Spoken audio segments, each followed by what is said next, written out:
Good evening and thanks for joining us on the 6:30 p.m. edition of News on My Media Prime Television live from our headquarters in Cameroon's economic capital, Douala. My name is Fon Quinter. The news starts now. Edith Kawala of the Cameroon People's Party (CPP) has called on the government of Cameroon to put an end to the crisis in the two English-speaking regions of the country. She was speaking today at the headquarters of CPP in Douala, Cameroon, as student journalist on internship Tamo Manuela tells us. Recounting series of events 5 years ago, precisely on October 11, 2016, where Anglophone lawyers launched a non-violent protest which began the current phase of the Anglophone crisis, which today counts over 5,000 deaths, 600,000 refugees, 200,000 villages burned down, 700,000 internally displaced persons, 51% of whom are children, and over 1 million children whose education have been disrupted. Kawala goes further to say on this day, 60 years later in this month of October, several other anniversaries led Cameroonians to question this choice that was made. October 24th will mark the 1-year anniversary of one of the most horrific days in Cameroon history, where non-state armed groups entered into a school and killed 7 children and wounded many others. Responding to questions from journalists on how come the singular choice of building one nation has today resulted in death, destruction, and the most abhorrent violence was mystic, Kawala says at CPP the answer is a resounding no. The choice was never a mistake.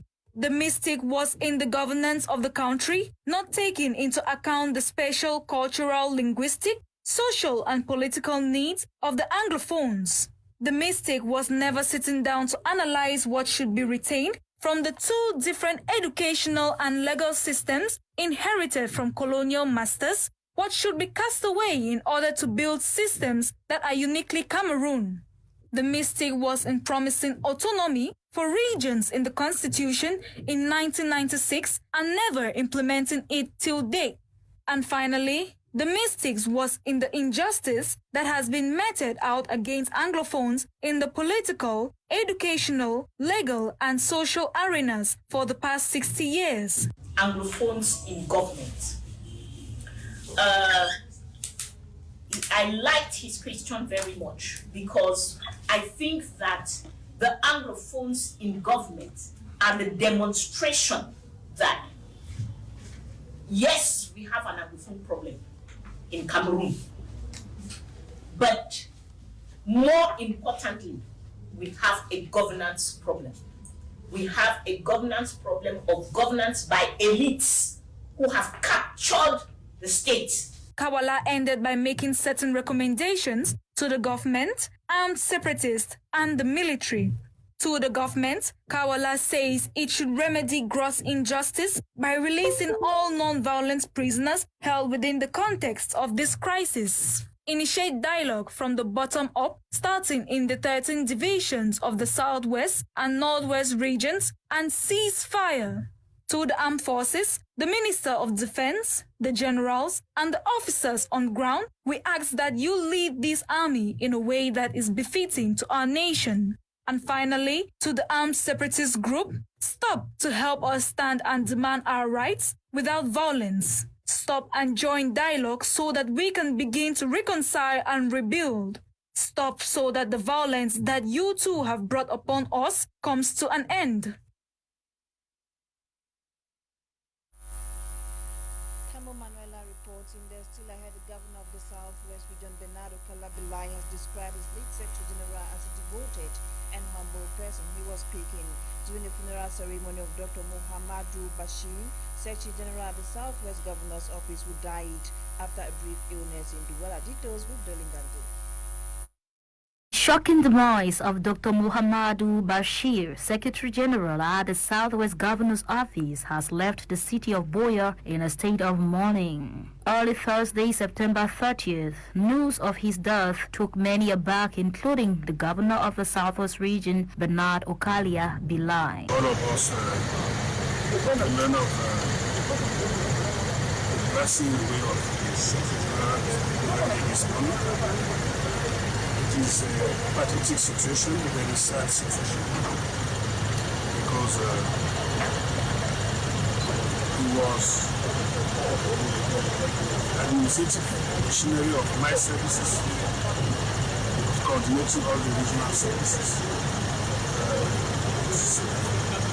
He was young and dynamic civil servant with a bright future. So it's a real catastrophe. He's disappearing like that, like a drop.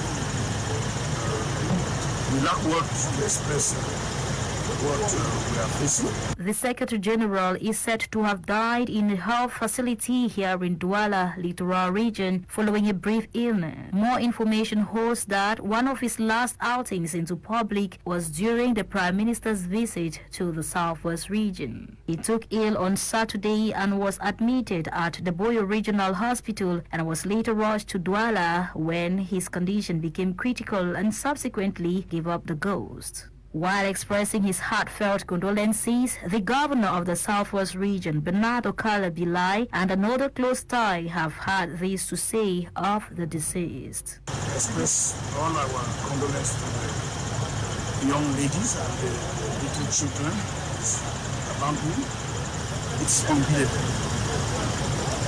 We don't know what happened so fast.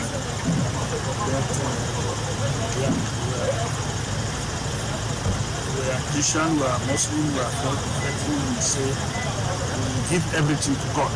Totally devastated. We worked together the entire last week, receiving the Prime Minister, His Excellency Chief John Gute.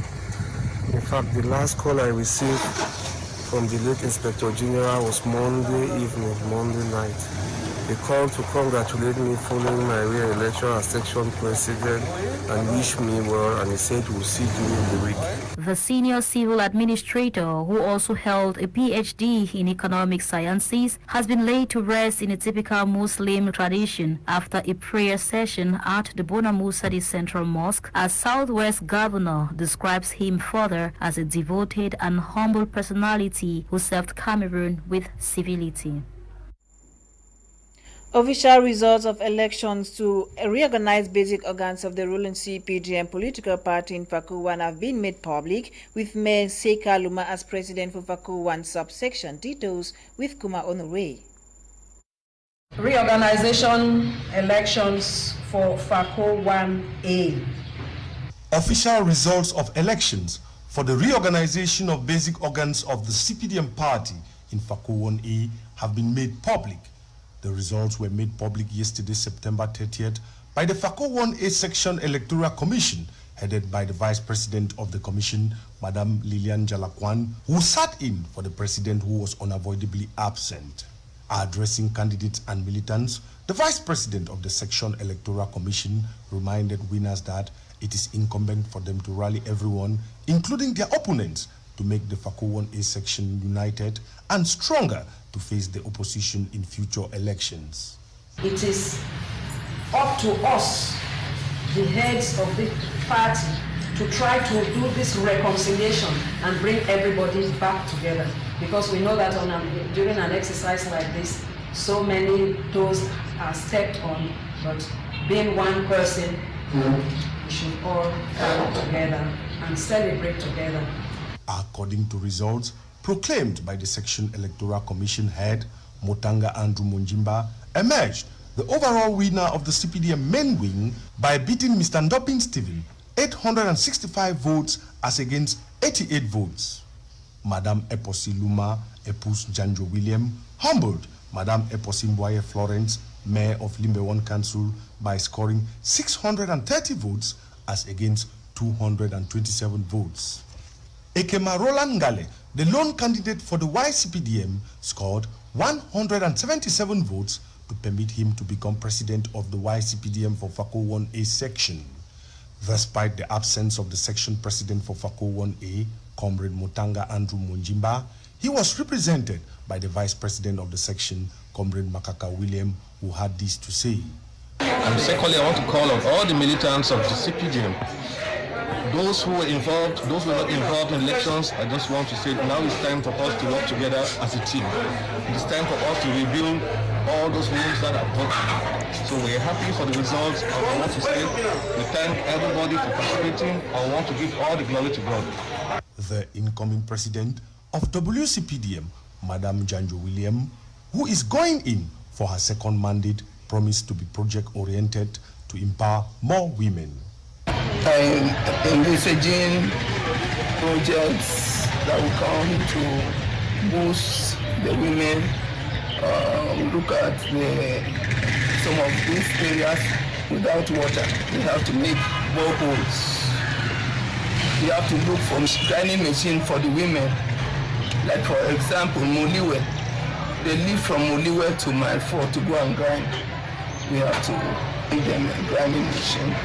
As elections results for the reorganization of basic organs of the CPDM party are being proclaimed nationwide, it is important to note that Seke Luma Djibouti is the section president for Fako 1C.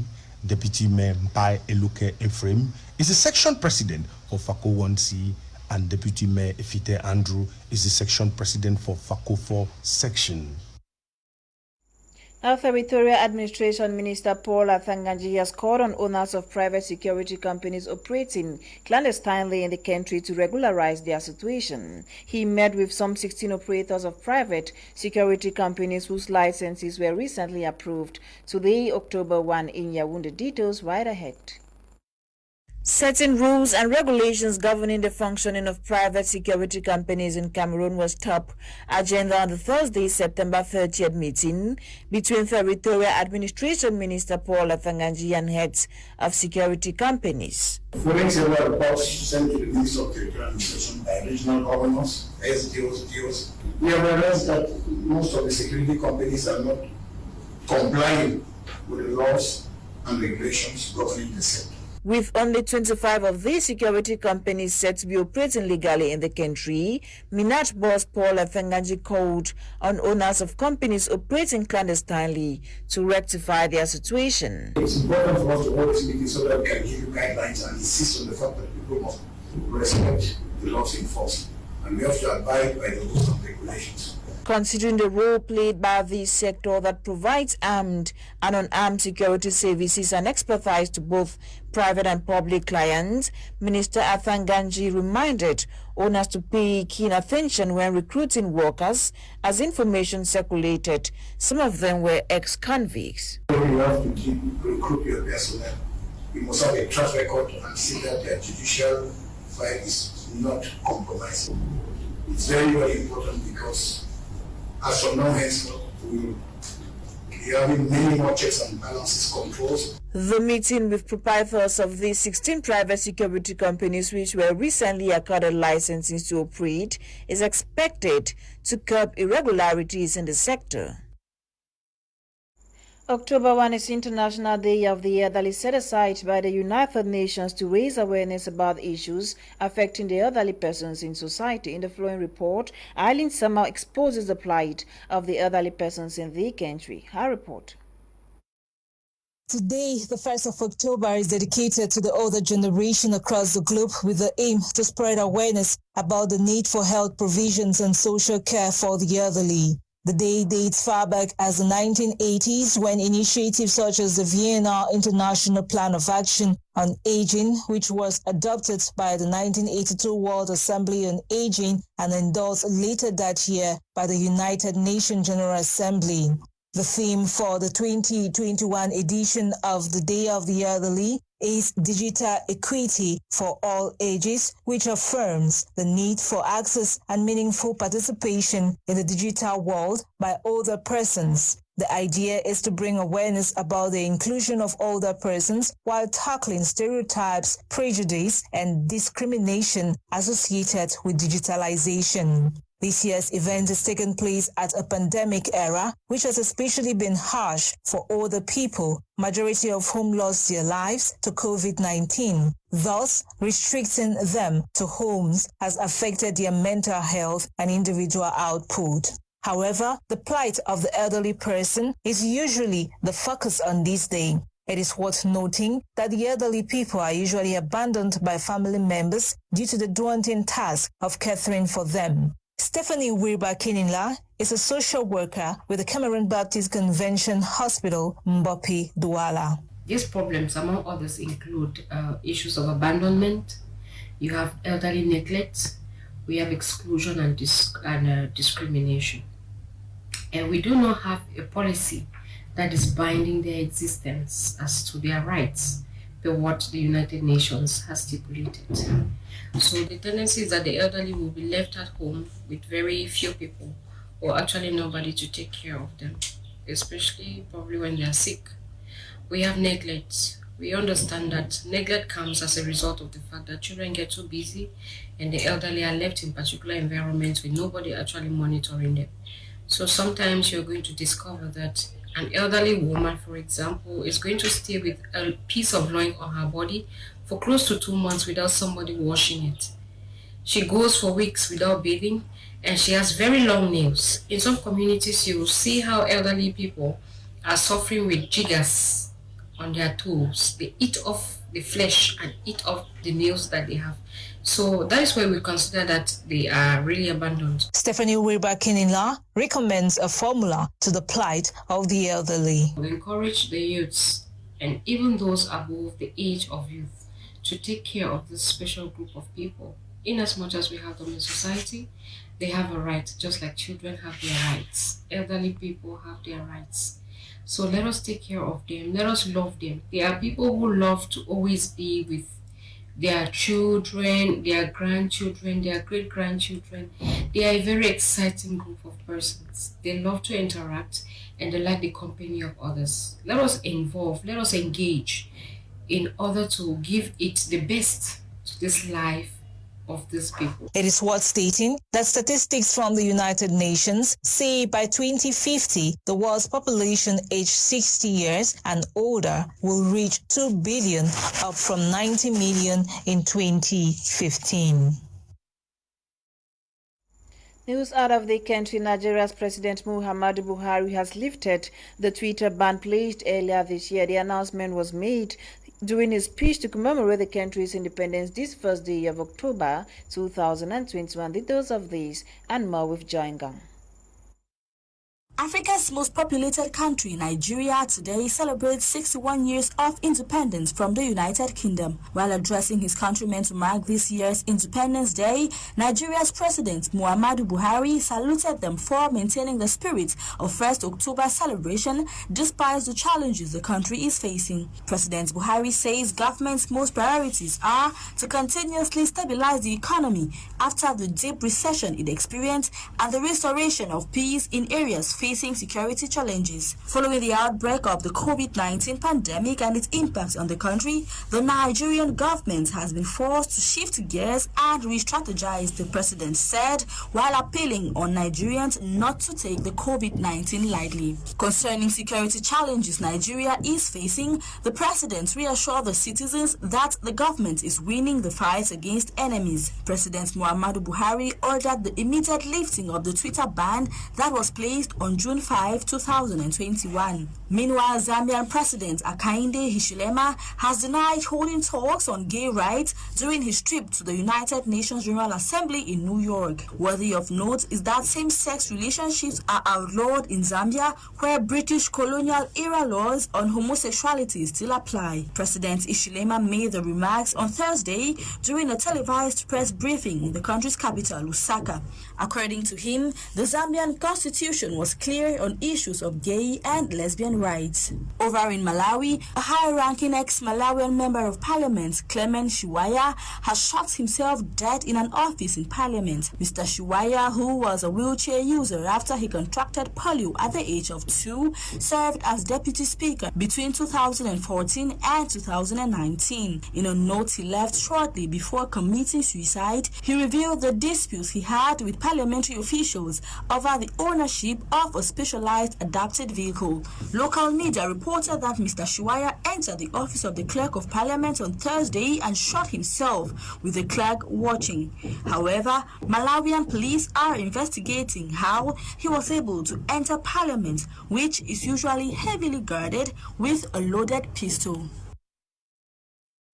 And to sports, the Indomitable Lions head coach Antonio Conceição has made public a list of 28 players to take part in the match between Cameroon and Mozambique on October 8, 2021. Details of this and more with student journalist on internship Zile Emmanuel. Indomitable Lions head coach Antonio Conceição made public the list of 28 players for the doubleheader against Mozambique in the race for the 2022 FIFA World Cup qualifiers. To note that 4 players have been dropped from the list of the pre-selected players, which are defender Joao Skim, midfielder Arnaud Djoum, forward Jean-Marie Hani, and Ignatius Danago are the 4 players which have been dropped. Meanwhile, on their transfer page, Portuguese top flight Victoria Guimarães have announced the signing of 19-year-old Cameroon youth international forward Etienne Eto'o Pineda. He will be joining the Guimarães as a free agent after the end of his contract with Real Oviedo. This new contract will be running for 2 years with an option of additional years based on his performance. This week also witnessed the Champions League games, which were played on Tuesday and Wednesday. Some major games were the encounter between Paris Saint-Germain and Manchester City, an encounter where Paris Saint-Germain came out victorious, and also witnessed another major game between Manchester United and Villarreal, where we saw Manchester obtaining 2 goals and Villarreal obtaining 1. A spectacular Ronaldo who came in to save the Red Devils at the 94th minute. On September 29, 2021, Coton Sport of Gara won the Cameroon Elite 1 competition in a match played at the Japoma Stadium. So Coton Sport of Gara thrashing Apajas of Noon 3-1. This will be the 16th time Coton Sport win this competition. Still on the same lane, Racing Club of Bafoussam won the Cameroon Elite 2 finals, which they played against Ofta of Kribi.